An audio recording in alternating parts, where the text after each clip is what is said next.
राज्यसभा सांसद सह राष्ट्रीय लोक मोर्चा प्रमुख उपेंद्र कुशवाहा इन दिनों बिहार यात्रा पर है। यात्रा के 8वें व आखिरी चरण में लखीसराय पहुंचे, जहां राष्ट्रीय लोक मोर्चा के कार्यकर्ताओं ने जोरदार स्वागत किया। वहीं लखीसराय समाहरणालय स्थित जिला अतिथि गृह में पत्रकारों से बातचीत करते हुए उपेंद्र कुशवाहा ने नेता प्रतिपक्ष तेजस्वी यादव द्वारा मुख्यमंत्री नीतीश कुमार की यात्रा पर उठाए जा रहे सवाल को लेकर जमकर निशाना साधा है। उन्होंने कहा कि जननायक कर्पूरी ठाकुर के बाद पहला मुख्यमंत्री नीतीश कुमार है, जो सीधे जनता के संपर्क में रहते हैं।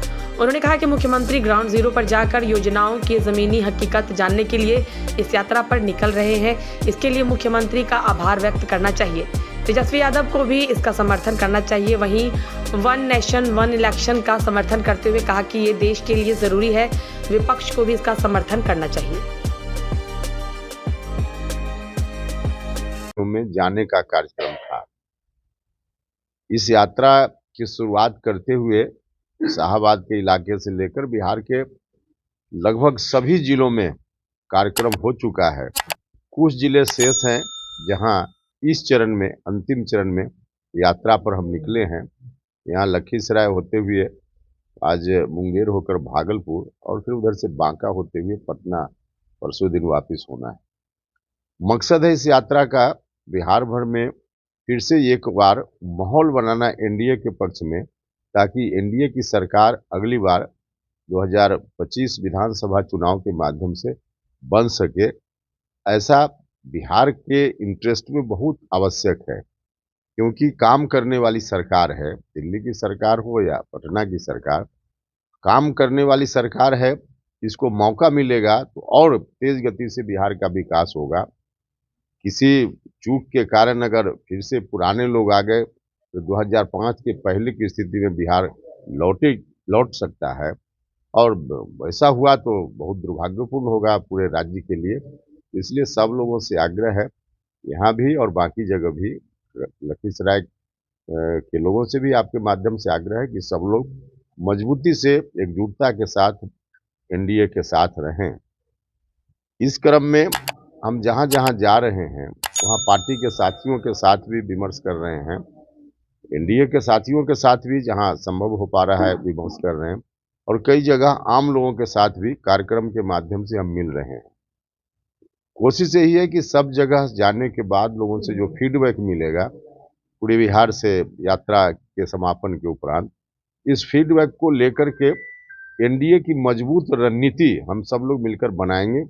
और इतने दिनों की यात्रा के बाद अब तो मेरा विश्वास पक्का हो गया है, क्योंकि जहाँ जहाँ गए हैं काफ़ी लोगों का समर्थन सहयोग दिख रहा है। तो उसके आधार पे हम तो बिल्कुल विश्वास के साथ कह सकते हैं कि एनडीए की सरकार बनेगी 2025 में, निश्चित रूप से बिहार का विकास और तेज गति से बढ़ेगा।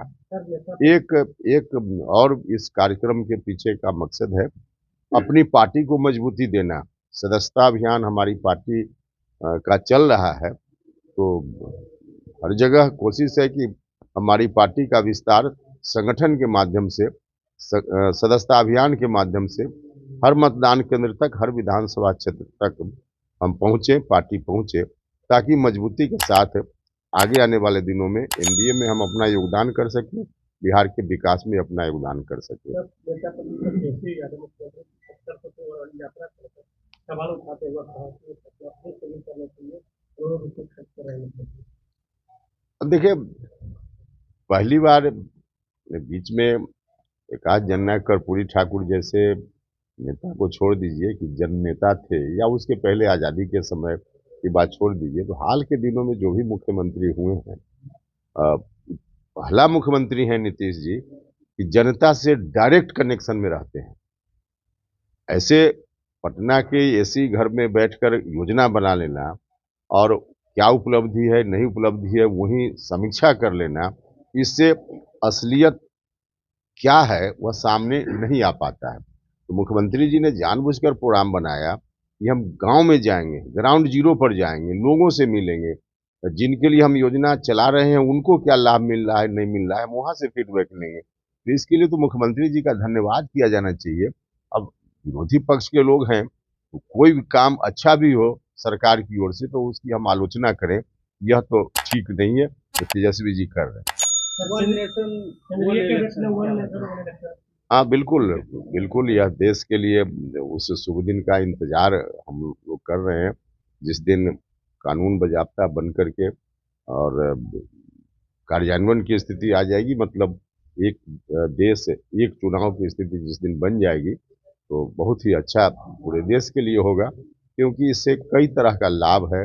एक तो लोगों का समय भी बर्बाद होता है, कई बार चुनाव होते रहता है, पैसा भी ज़्यादा खर्च होता है, तो हर तरह से सहूलियत हो जाएगी एक साथ चुनाव होने से। विपक्ष तो सर कह रही है कि मुद्दों को केंद्रित नहीं करके देखिए, ऐसा विषय है जिसमें विपक्ष के लोगों को भी समझना चाहिए कि पूरे राष्ट्र का मामला है, राजनीति का मामला हमेशा उसी नज़र से नहीं देखना चाहिए। यह काम बहुत ही आवश्यक है और विपक्ष के कई माननीय सांसदों से अलग में बात कीजिए, वो लोग भी स्वीकार करते हैं कि अच्छा काम है। तो हम विपक्ष को भी कहना चाहेंगे कि इस पर बहुत खींचातान किए बगैर सरकार को इस काम में सहयोग देना चाहिए, विपक्ष के लोगों को भी।